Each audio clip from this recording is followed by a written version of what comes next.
Here's 3 strategies that are not found in my best-selling book, Buy Back Your Time, on how you can get even more leverage. And I talk about calendar, outcomes, and leadership of your direct reports that most people struggle with. You know, recently I was doing a coaching call with one of my clients in my elite coaching program, which is for non-software founders. So people that are not in tech, building HVAC companies and coaching companies and agencies. And they had read my book. They installed the perfect week. They did the time and energy audit. They understood audit, transfer, fill, but they were still running into people problems. Or how do I connect my big vision that I talk about in chapter 13, dream bigger, achieve bigger, into the calendar? And then what about the people? Like, okay, I've bought back my time, but I still feel like people are coming to me to ask questions for me to give them the answer. And I want to be able to start working through people, because that is usually the complexity ceiling that stops people, because they don't understand to work through people. So I want to unpack the 3 things I share with that client that help them see the future, the vision, get the blueprint for the next level that's not covered in the book. Let's get into it. So this is an advanced strategy for leading your direct reports, okay? So anybody that's in leadership has people that they manage, they're accountable to, their performance reviews, their compensation, their training, their coaching. And as the CEO, most people don't realize that you should force yourself to only have 7 max. Like, I'm talking max. One time I remember asking one of my mentors, this guy Travis, he had built a company to 5,000 employees in 4 years. And I said, Travis, I can't even comprehend, how did you do that? And he said, well, I only ever have 5 to 7 direct reports. And I'm like, what do you mean? He goes, my job every day is to wake up and create what's called management bandwidth. And I'm like, okay, I like the sound of this. What does that mean? He goes, well, at the end of the day, whatever we're trying to execute or any crazy ideas I come up with for each division in my business, I can move things forward based on the ability of my team to move that forward. So I have to look at each leader that reports directly to me and say, do they have the skills, the capacity, et cetera, to move this forward? And if I don't, then I've got to either upgrade them or I got to coach them, right? Or they might have to transition down. Whatever it is, I want you to consider this idea, okay? When you have direct reports, cap yourself to 5. Maximum 7. If you have to go to 7 and really squeeze it out, all right, go to 7. But I'm telling you, if you force yourself to only have 5 direct reports or 7 direct reports, and those are the people that no matter what you want to get done in your life, okay, those are the ones you work through, it'll be a game changer. And the key is always have them come to you with a 1-3-1. And I talk about this in the book, but it is so important. I want to repeat it. Anytime they come to you with a problem, I want you to immediately ask them back, what's your thoughts? Always, what's your thoughts? I literally was doing a one-on-one this morning with one of my direct reports, and they brought up 3 things, and they forgot to bring a 1-3-1. So I can just keep it simple and short. What are your thoughts? They said, here's a problem. I'd love to get your perspective. Perfect. What are your thoughts? I want to hear from them. I want to hear what they've evaluated. I want to hear what they've considered. I want to hear what context that they've gathered, research, conversations had with other people. And through that feedback, I'm going to listen, and then together we're going to collaborate to come up with an outcome. Why this is powerful, and this is where most people mess things up and they create a ceiling of complexity, is that you are teaching that person how to self-solve. You're teaching the person how to fish. They don't need to come to you in the future because over time they know you're going to ask them that same question. What do you recommend? And oftentimes when we actually stop and reflect, we know what we need to do. We just, I don't know, sometimes we just think that maybe it's easier to have somebody else tell us, or if I get somebody else to tell me what to do, then it's not my fault if it doesn't work. And as a CEO, you may be doing that to your team where you're always telling them what to do. So I want to encourage you. This is the thing I gave my client.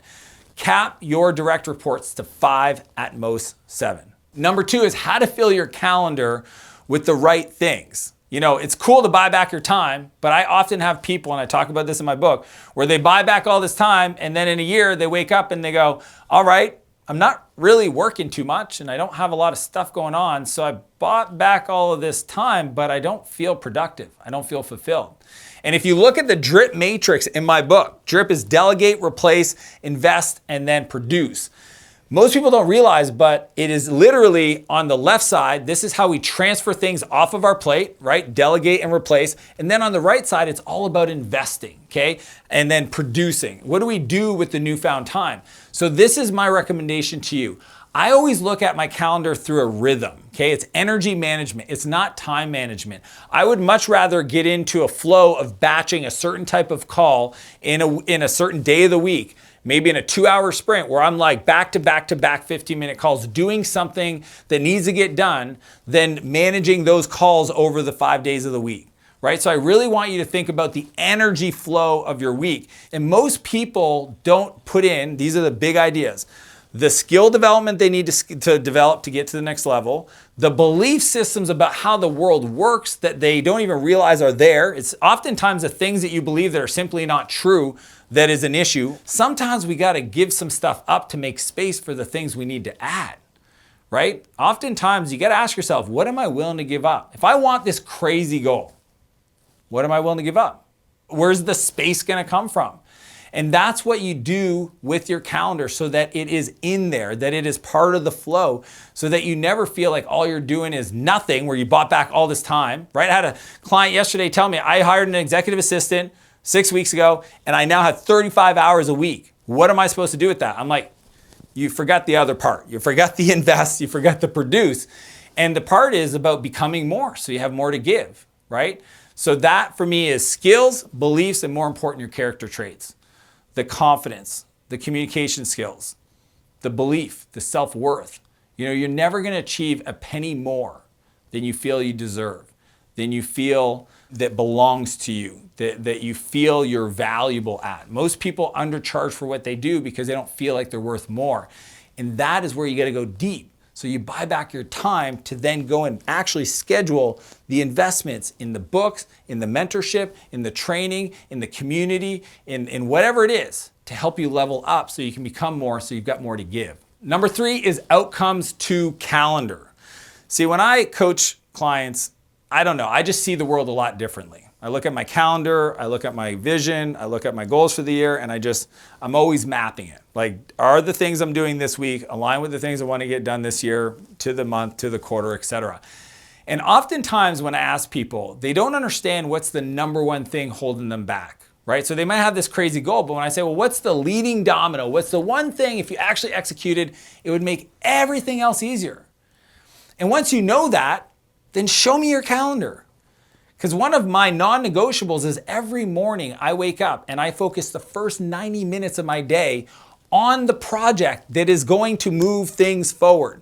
And I stay on it and I execute and I'm obsessive about it and I put in the time and I create the activity so that it becomes inevitable. See, most people don't put their outcomes in their calendar.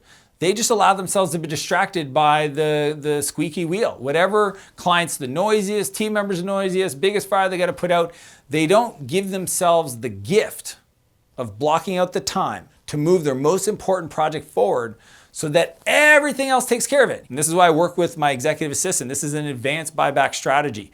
Is she knows my goals. She knows what my projects are, and we lock them into the calendar. When we meet up, it's like, hey, tomorrow morning you're working on this. You also have this project, you have this thing coming up. Do you want me to put 30 minutes there? Yep. Do you want me to put 60 minutes there? Yep. Do you want me to schedule a meeting with this person? Yep. Put it in the calendar.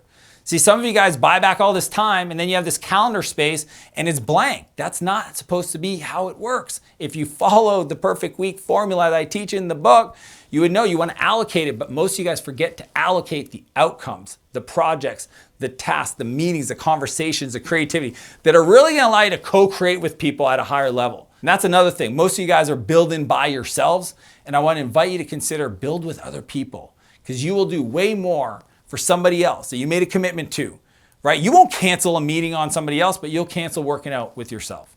You'll cancel doing the hard work with yourself. You'll cancel doing the sales calls, the sales chats, the sales outreach with yourself. Schedule it with somebody else. Make yourself accountable to them. That co-creation will be like a 3x. It is one of my secrets, right? I love to build companies with other people because it just makes the whole process more fun. That is my invitation to you. I want you to think about it. How efficient are you really with your time? And that's why I wrote a whole chapter called The Time Assassins. Because sure, you can buy back your time, but why don't we start with this? Why don't we eliminate the waste? Why don't we remove the things that are vices, that are bad patterns, that are habits, that are robbing us of those precious seconds every freaking day? Why don't we start there? Because sure, you can go spend a bunch of time and money and hire people and manage all these people to buy back your time only to waste it. Or you can get honest with yourself. Look in the mirror and say, what do I need to do to become even more productive with my time? How do I force myself and create these forcing functions? It's like the day before you go on a big trip. For most people, it's the most productive day of their month. Why? Because you know there's this forcing function to go on vacation. Set the scenario up for you to win. That's my invitation for you. Is how do you level up your time so you produce even more with the time you got?